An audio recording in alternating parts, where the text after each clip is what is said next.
Mas deve ser a troca dos guardas. Tô chegando perto.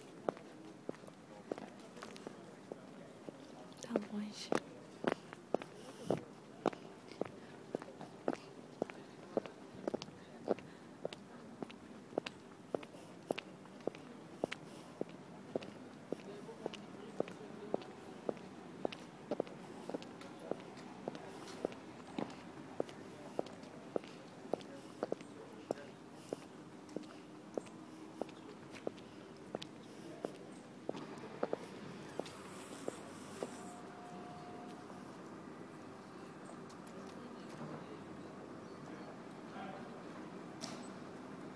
E agora? Ele vai ficar parado aí pra sempre?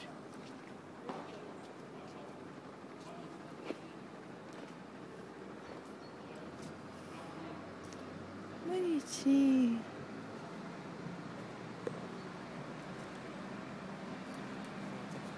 Ei! Mas a minha não é uma metralhadora.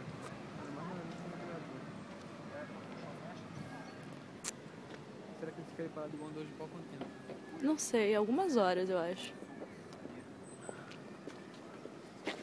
Comentários. Filipeta de Jesus.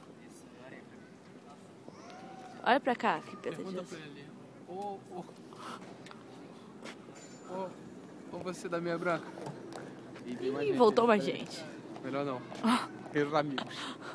Deixa ele ficar sozinho pra ele suar. Não fazem, meu Deus. Mas esses aí são cabo rasos. Não é não, cara. É um negócio estranho no pé dele. Vem da calça, não vem da meia não. Também o Michael Jackson, né? Essa meia. Com a luvinha. Vamos aonde, hein? Vamos lá na outra cabine, ó. Tomar uma cerveja. Uma cerveja.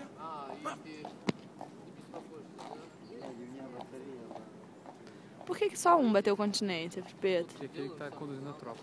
Acho que tá só indo com ele.